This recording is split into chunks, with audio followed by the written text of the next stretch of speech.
श्री राधे राधे गोविंद गोविंद राधे श्री राधे राधे गोविंद गोविंद राधे राधे राधे गोविंद गोविंद राधे जय राधे राधे गोविंद गोविंद राधे गोविंद राधे गोपाल राधे गोविंद राधे गोपाल राधे गोविंद राधे गोपाल राधे गोविंद राधे गोपाल राधे बजो राधे राधे गोविंद गोविंद राधे राधे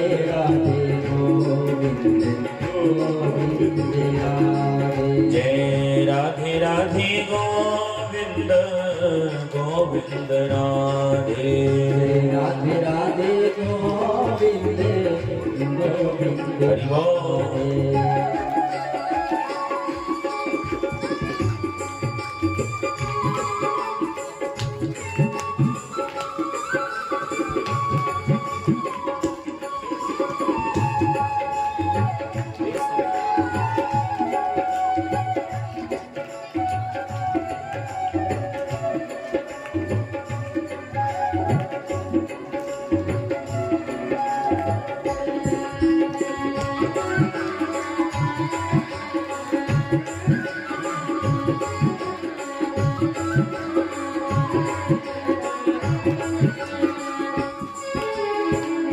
गोविंद राधे गोपाल राधे गोविंद राधे सब गाइए राधे गोविंद राधे गोपाल राधे गोविंद राधे गोपाल राधे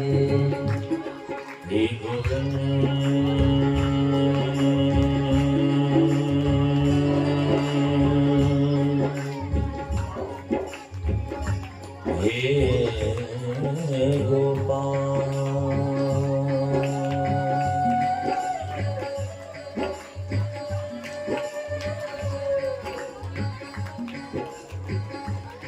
हे गोविंद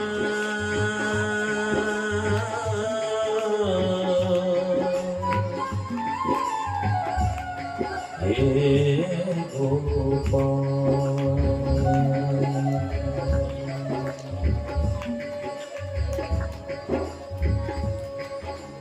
हमने कहा एक दिन अपने कान्हा से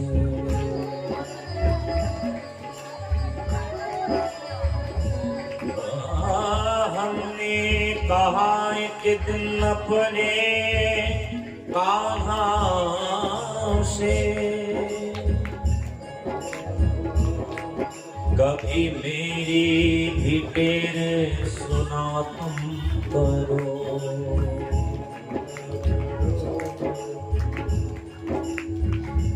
कान्हा कहा कि टेर की रीत क्या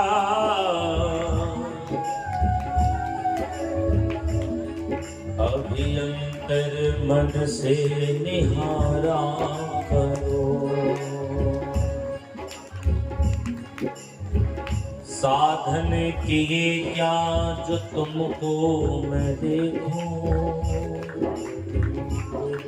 साधन से किसको तुम उबारा करो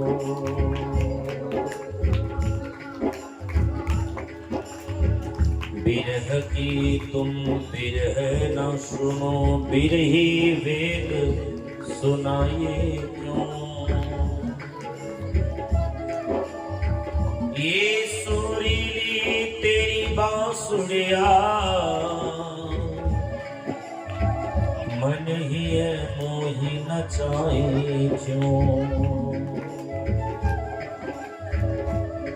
श्री राधे राधे गोविंद गोविंद राधे राधे राधे गोविंद गोविंद राधे जय राधे राधे गोविंद गोविंद राधे जय राधे राधे गोविंद गोविंद राधे जय राधे राधे गोविंद गोविंद राधे जय राधे राधे गोविंद गोविंद श्री राधे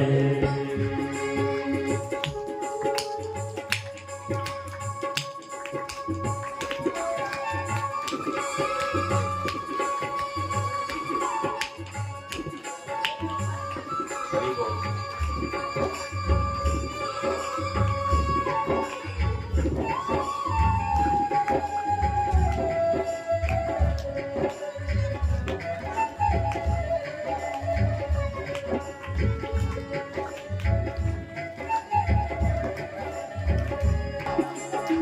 चलो बुलावा आया है, माता ने बुलाया है। ओ चलो बुलावा आया है, माता ने बुलाया है। ओ ऊंचे पर्वत पर से लगाया है।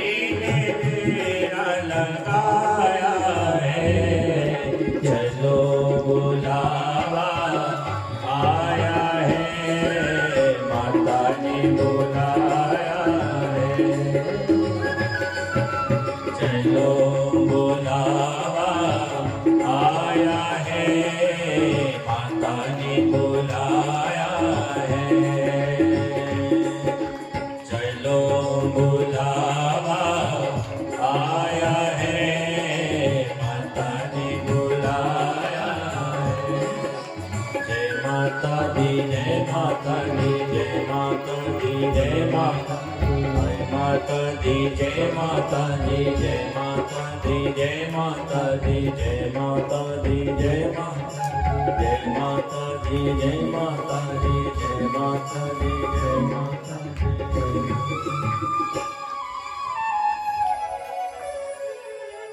बोलो श्री राधा रमण लाल की जय श्री सीताराम चंद्र भगवान की जय श्री दुर्गे मातु की आज के आनंद की अपने अपने माता पिता की जय जय सीताराम।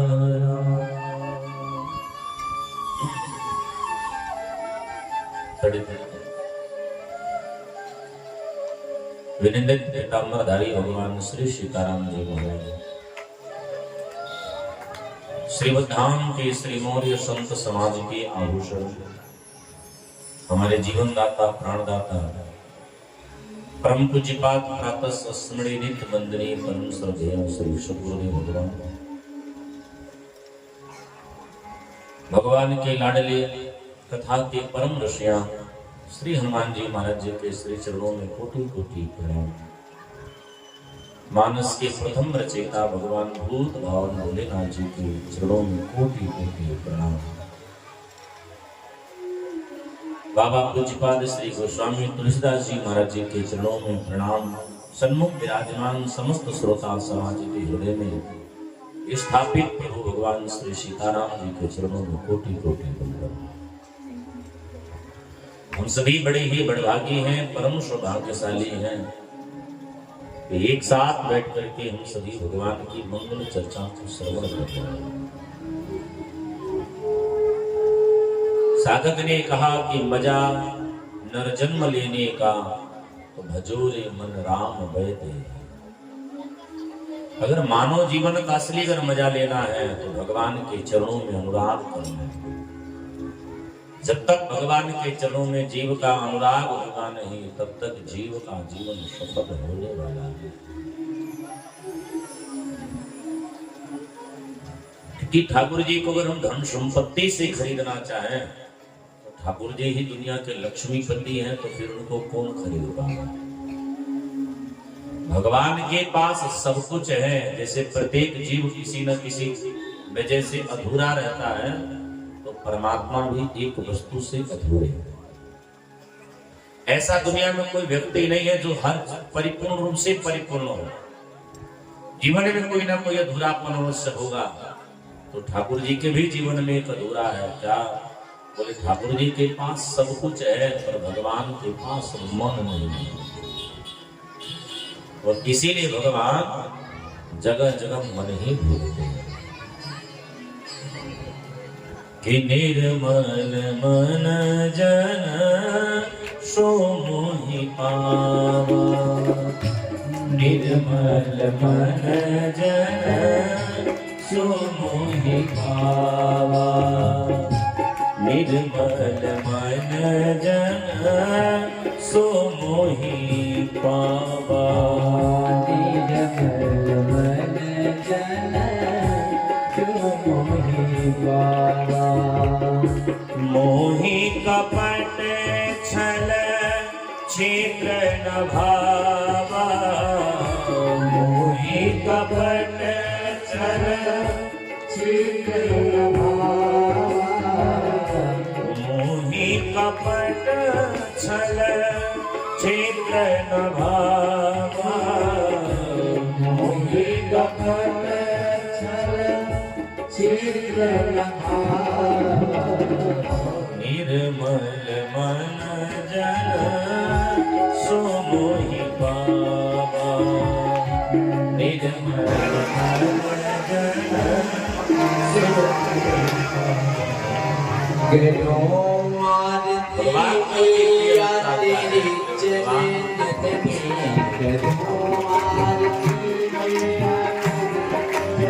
दुनिया वाले ये सुंदर चमड़ी को देखते होंगे, पर ठाकुर जी के लिए क्या सुंदर है, क्या गोरा है। ठाकुर जी के लिए तो केवल एक ही सुंदर होना चाहिए, वो आपका मन होना चाहिए। अगर आप भगवान के पास जाइए, दुनिया का सारा क्वालिफिकेशन आपके पास हो। विश्व के 1 नंबर के विश्वविद्यालय से अगर आप पढ़े हो, प्रशस्ति पत्र को प्राप्त किए हो, लेकिन अगर आपके मन में भाव भरा पड़ा है, तो ठाकुर जी के सामने तुमसे बड़ा अंगूठा छाप दुनिया में कोई नहीं। इसलिए भगवान को अगर प्राप्त करना है तो अपने मन को श्रेष्ठ करो।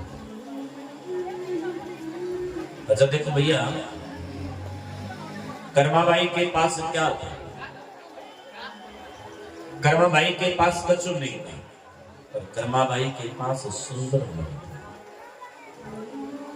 ऐसी कथा है कि कर्माबाई श्री जगन्नाथ भगवान जी के यहाँ वास करती है।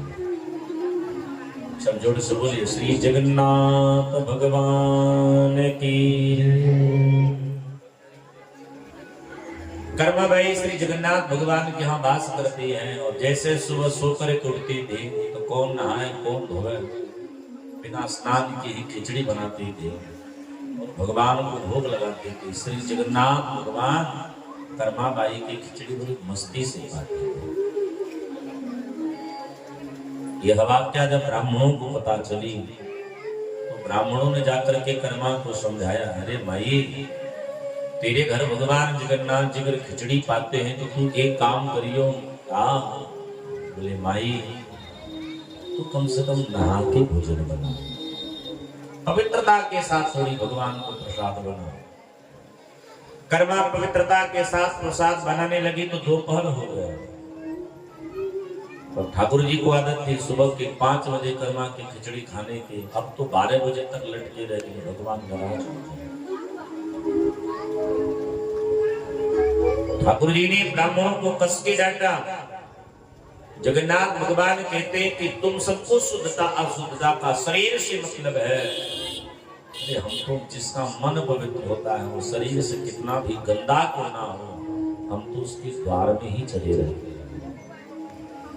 मन पवित्र होना चाहिए। शरीर की पवित्रता संसार के लिए महत्व है। हाँ, शरीर पवित्र करो, लेकिन शरीर से ज्यादा हम अपना मन को पवित्र रखें। अगर शरीर की अशुद्धता को भगवान देखते तो फिर भगवान सदन कसाई के घर कभी सुख नहीं प्राप्त कर सकते। लेकिन भगवान सदन कसाई के भीतर बड़े मस्ती से आनंदभूत होकर के रहते हैं। इसलिए साधक ने कहा मन को पवित्र करिए। आज अयोध्या का मन अपवित्र हुआ है, और से सुनना, आज अयोध्या का मन अपवित्र हुआ है, एक व्यक्ति का मन अपवित्र हुआ है, भगवान पूरी अयोध्या को छोड़ करके चले गए। अर्थात भगवान दुनिया वालों को यह बतलाना चाहते हैं कि जिस परिवार में प्रेम न होता हो वहां मैं कभी वास नहीं कर सकता। एक निवेदन बड़ी प्यार से सुनिए। जीवन में अगर संपत्ति पानी हो ना तो भगवान से प्रार्थना करो कि विद्या भले ही न दें, धन भले ही न दें, पर परिवार में सुमति बनाए रखें। और जीवन में अगर गरीबी को प्राप्त करना हो ना तो भगवान से इतना प्रार्थना करना कि हमें मुकेश अंबानी इतना अमीर बनाना, लेकिन परिवार में कुमति खूब दे देना, फिर गरीबी होने में देर ना लगे।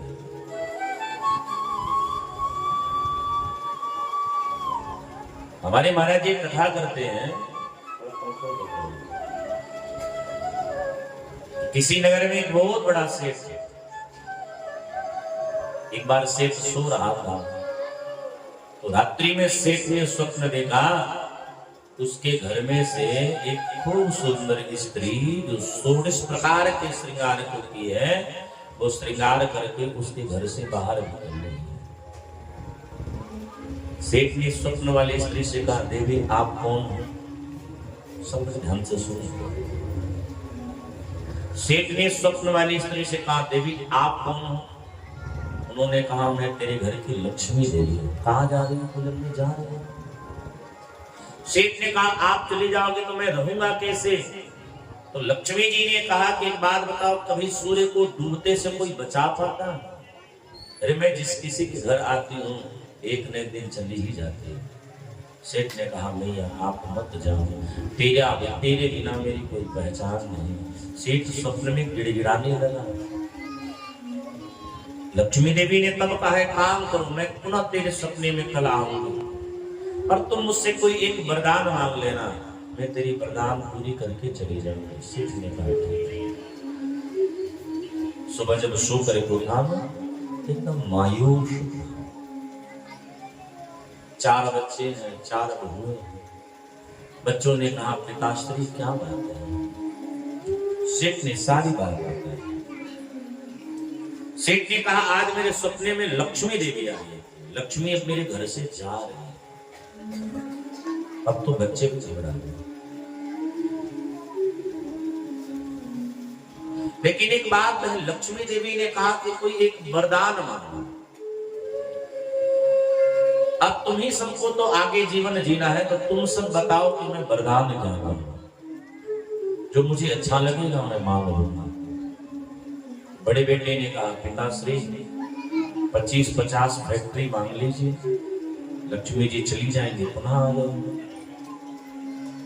एक बेटे ने कहा, पिताश्री सोने की खाद्यान्न मांग लीजिए, खदान मांग लो। एक ने कहा, सोना सस्ता है, पिताजी हीरा मांगे, हीरा। छोटे बेटे ने कहा, पिताजी काम करो, आजकल न हीरे में मजा है न सोने में मजा, आजकल पॉलिटिक्स बन जाओ, देश के प्रधानमंत्री बन जाओ, एक बार विधायक बन जाओ, सारी हो सब कुछ हो जाएगा। ऐसा काम करो कि मांग लो कि हम चारों भाई पॉलिटिक्स में चले जाएं, सबसे बड़ी अमीरी यही है। अब आप सब हो सकते हैं किसी पार्टी के फॉलोअर्स हो, आप सबको बुरा लगे, लेकिन बिहार के लिए इससे बड़ा कलंक नहीं होगा कि जो लड़का 9th फेल हो वो लड़का बिहार का डिप्टी सीएम बने और आप जैसे योग्य व्यक्तियों को अपना अधिकार करें। अब इससे ज्यादा बिहार के लिए क्या कलंक हो जाएगा। फिर भी अगर आप सब जातिवाद में लपेटे पड़े हो तो आप सबके जीवन में इसी तरह घटनाएं घटती रहेंगी। पॉलिटिक्स में जातिता नहीं देखनी चाहिए, राष्ट्रता देखनी चाहिए। एक बात जरा विचार करना, अफगानिस्तान में कौन कोई हिंदू था? अफगानिस्तान में मुस्लिम तो सब थे, एक ने आक्रमण किया सब चले गए। इसलिए राष्ट्रता हमेशा देखनी चाहिए। तो छोटे बेटे ने कहा पॉलिटिक्स नहीं मान लो, मजा होगा। बहुओं ने भी अपने अपने अनुसार कहा। छोटी बहू सेठ की सबसे बड़ी सत्संगी थी, सबकी बात को सुन रहे थे। सेठ ने अपनी छोटी बहू से कहा बेटी तुम बताओ तुम्हें क्या करना। तो बच्चों ने कहा ये तो छोटे भी 6 महीने इसको आए हुआ, ये क्या जवाब देगी। सेठ ने कहा बराबर की अधिकार इसका भी है, इसका विचार जानना चाहिए। छोटी बहू ने कहा पिताजी, बड़े भाई और बड़ी दीदी जितना भी मांगिए सब अच्छा है, आपकी जो मर्जी, लेकिन मेरा एक विचार कह रहा है आप लक्ष्मी देवी से केवल इतना मांग लेना कि परिवार में सुमति बने। क्योंकि जिसके परिवार में हमने सत्संग में श्रवण किया है कि जिस किसी के भी परिवार में सुमति होता है वहां विपत्ति कभी आ ही नहीं सकती। संपत्ति हो ना हो पर जीवन बड़े आनंद से गुजर जाता है। सेठ रात्रि में सोया, लक्ष्मी देवी पधारी। सेठ ने सबकी बात बताई। लक्ष्मी देवी ने कहा तुम इतने में से क्या एक चाहते हो, मैं तुमको देकर के चली जाऊंगी। सेठ ने कहा भैया सबकी बात मुझे अच्छी लगी, लेकिन उनमें से सबसे ज्यादा अगर अच्छा मुझे कोई लगा तो मुझे मेरी छोटी बहू की बात अच्छी लगी है। मुझे संपत्ति नहीं चाहिए, मुझे सुमति चाहिए। सो मैया आप आशीर्वाद दो, तुम चली जाओ, मेरे परिवार में सुमति बनी रहे। लक्ष्मी जी बाहर गए, 2 लोगों को और लेकर के अंदर आ गए। अकेले गई, 3 होकर के आई। सेठ ने स्वप्न में कहा मैया आप तो गई थी, 3 क्यों आ गई। तो लक्ष्मी देवी ने कहा जिसके घर में सुमति रहती है उसके घर में केवल मैं वास नहीं करती हूँ, मेरे साथ रिद्धि सिद्धि सब वास करती है। इसलिए जीवन में सुमति बड़ी आवश्यक है। जहाँ सुमति तहाँ संपत्ति नाना, जहाँ सुमति तहाँ संपत्ति नाना, जहाँ कुमति तहाँ विपत्ति निदाना, जहाँ कुमति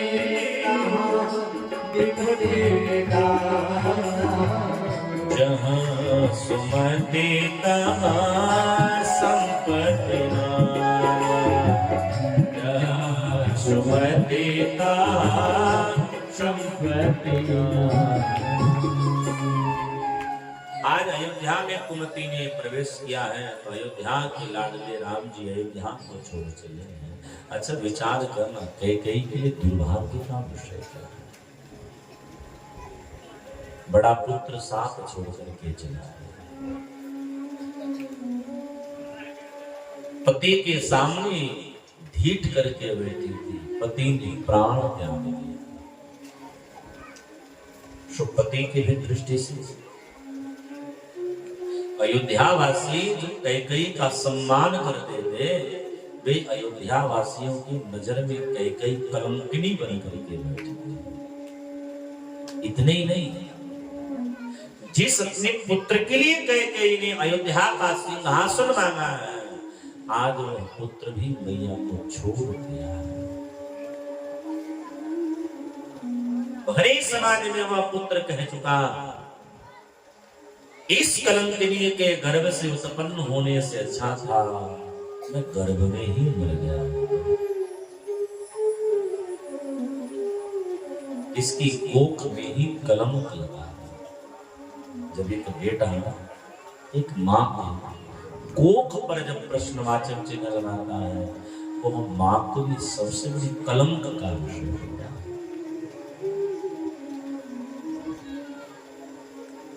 एक निर्णय गलत लेने के कारण कैकेयी ने इतना कुछ खोया। इसलिए अगर आपके जीवन में ना परिवारजनों की अगर व्यवस्था देखो, आपके कई अगर बाल गोपाल हो, आपका परिवार लंबा चौड़ा हो, तो निर्णय जब भी लेना तो शास्त्र कहता है निर्णय बड़ा विचार करके लेना चाहिए। आवेश में किया गया निर्णय अक्सर गलत होता है। इसलिए निर्णय बड़ा सोच समझ के लेना चाहिए। वशिष्ठ जी ने भरत जी से कहा बेटा तुम राजा बनो। वशिष्ठ जी ने कहा मैं अगर इस अयोध्या के सिंहासन पर बैठ गया वो अयोध्या का सिंहासन रसातल को चली जाएगी। पिताश्री के बाद देखो भाई से भाई का कितना अद्भुत प्रेम है। भरत जी ने कहा कि पिताश्री के बाद इस अयोध्या के सिंहासन पर अगर कोई बैठने वाला है तो हमारे बड़े भैया राम हैं। राम के सिवा अगर इस पर कोई बैठ गया तो यह सिंहासन उस पापी का वजन ही नहीं सह पाएगा। भरत जी ने अद्भुत प्रेम की पराकाष्ठा दी। भाई से भाई यही प्रेम होना चाहिए। आजकल तो भाई के भाई का प्रेम केवल इतने संपत्ति का है साहब। आजकल तो लोग अपने भाई का ही हत्या कर देते हैं थोड़ी सी संपत्ति के चक्कर में। आजकल हम अपने थोड़ी सी वैभव के चक्कर में भाई को ही नीचा गिरा देते हैं। लेकिन नीति कहती है जो व्यक्ति अपने भाई को हमेशा उठाता है वह समाज की नजर में सदैव ही श्रेष्ठ रहता है। श्रीमान भरत जी महाराज भगवान राघव को रिझाने के लिए चले हैं। गोस्वामी जी ने बड़ी भाव से पंक्ति करी है। एक विषय में पहले प्रार्थना कर लेता हूँ। हमारी ट्रेन की जो स्पीड है पहले जो पैसेंजर बन के चल रही थी अब थोड़ी रफ्तार मुझे बढ़ानी होगी। हम तभी अपने स्तर तक पहुंच पाएंगे। हमारे जीवन में दो कांड ऐसे हैं, पहला बाल कांड, दूसरा अयोध्या कांड। आपके बिहार में गोपालगंज एक जनपद है, यूपी की सीमावर्ती जनपद है। गोपालगंज में एक ग्राम है मचवा ग्राम। मचवा ग्राम की एक बहुत बड़ी कंपनी है दिल्ली में, माइक्रोन कंपनी करके जो डाटाबेस का काम करती है। वर्तमान समय में भारत सरकार का वो एक अंग है जो डाटाबेस पे सरकार का बड़ा मदद करते हैं। उसके जो डायरेक्टर हैं श्रीमान तारकेश्वर पांडे जी, ब्राह्मण परिवार से, जो इस हमें छोटा भाई मानते हैं, उन्हीं के प्रदत्त वाहन से अपने राम जी यात्रा को करते हैं। उनका 7 वर्षों का संकल्प है। इस वर्ष कथा ना हो पाई क्योंकि उनकी माता श्री का शरीर पूरा हो गया, तो 7 वर्षों का उनका संकल्प है और प्रत्येक वर्ष 7 दिन कथाएं होती हैं और 7 दिन में यह दास केवल एक ही कांड भी बोलता है। पिछली वर्ष कथा हुई, यह वहां पर केवल बाल कांड की कथा हुई। इस वर्ष अयोध्या कांड की कथा होने वाली थी क्योंकि यह 2 कांड ऐसे हैं अगर हम सब अपने भाव में बोले, अवधि अगर परंपरा में बोला जाए तो मुझे लगता है कि मेरे लिए 2 कांडों की कथा बोलने के लिए 15 दिन भी कम है, क्योंकि इसमें केवल ही प्रेम है। अगर हम लोग ऐसे करें गड़बड़ हो जाएगी। फिर आप कहोगे छुट्टी, आज ही कथा विश्राम होने वाली थी, कमेटी के लोगों का आदेश था, चूंकि वयोवृद्ध हैं आप सबके समाज में, जामवंत जी की तरह है दुबे जी। दुबे जी बस एक बात बोले कि महाराज मन में एक बात खटक रही है, नवा की वृत्ति टूट जाएगी तो साल भर खटकन रहेगा। हमने कहा नहीं, वयोवृद्धों की बात अवश्य सुननी चाहिए। हमने कहा महाराज आप चिंता मत करो, तो अब थोड़ी स्पर्श विधि से ही हम चलेंगे, इसलिए आप सब यह मत सोचिएगा कि पंडित जी क्या कर रहे हैं। तमसा प्रथम दिवस करवाशो, दोसर गोमती तीर निवासो।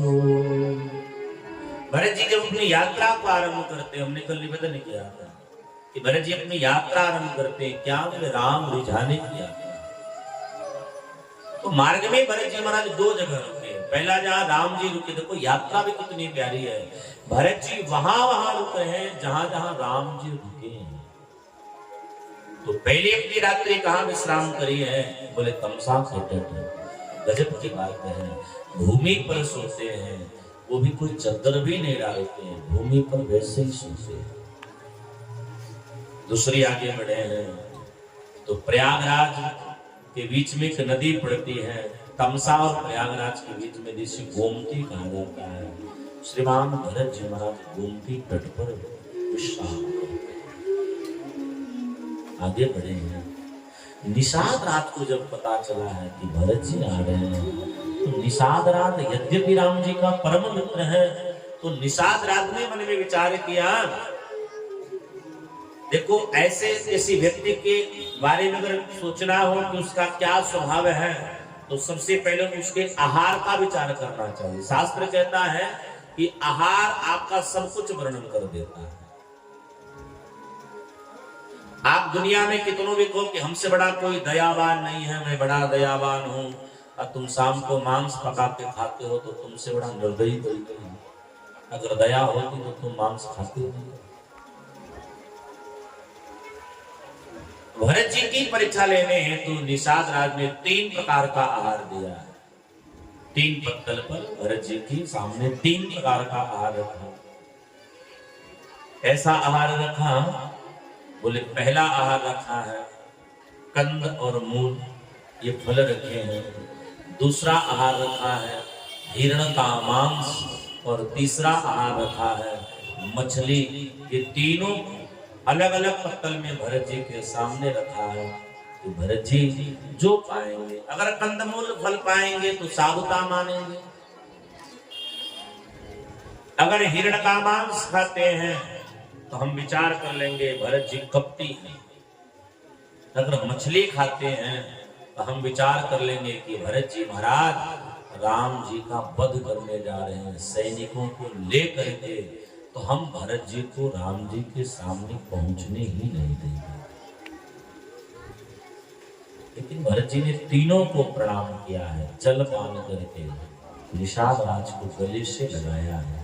सामने जब पड़े हैं, निषाद राज ने जब यह भाव देखा है, तो निषाद राज समझ गया कि भरत तो परम साधु। वहां ले गया जहां पर राम जी रात्रि रुके।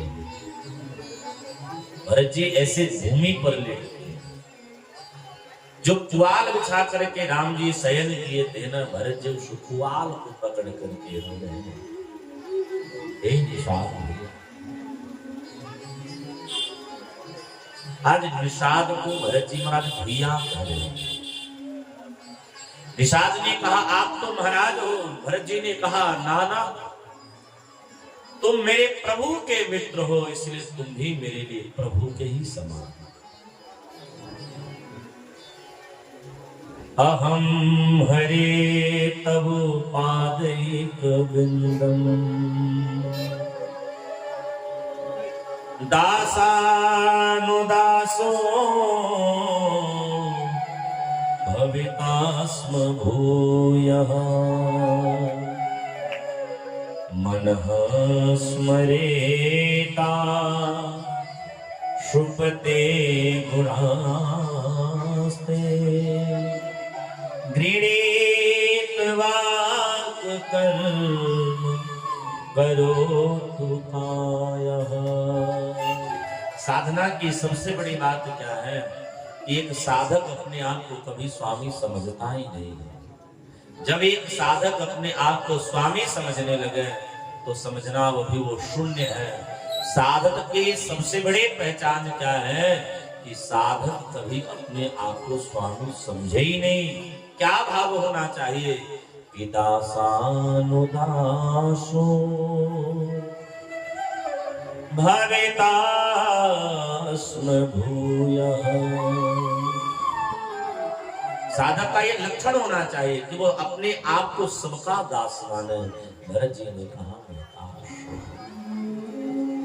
श्रृंगवीरपुर पधारे हैं, भगवती गंगा मैया में मंगल स्नान किए हैं और मैया से केवल एक ही प्रार्थना करते, हे माँ इस भरत पर कृपा करना, इस भरत पर बस एक कृपा करना, मैं तुमसे भीख मांग रहा हूं। ये भरत आज तेरे सामने अपनी झोली फैला करके भीख मांग रहा है। यर्थन धर्मन काम रुचि गति न चाहो निर्वाण,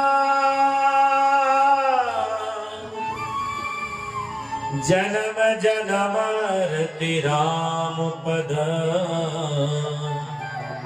यह वरदानु नया। भरत जी महाराज कहते कि हे मैया एक बस कृपा करना, इस भरत को न अर्थ देना, न धर्म देना, न काम, न मोक्ष, कुछ भी मत देना।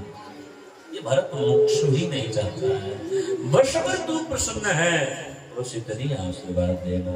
सीताराम चरण रति मोरे, सीताराम गाइए। आज मैं आवास में था तो बगल में एक बाबा जी, मुझे बड़ा अच्छा लगा। एक बाबा जी मानस की पुस्तिका लेकर के आज मेरे पास आए। लगभग 11-12 बजे का टाइम है, हम भोजन करके टहल रहे थे बगिया में, तो बाबा जी पुस्तक लेकर के आए। हमने कहा बताइए।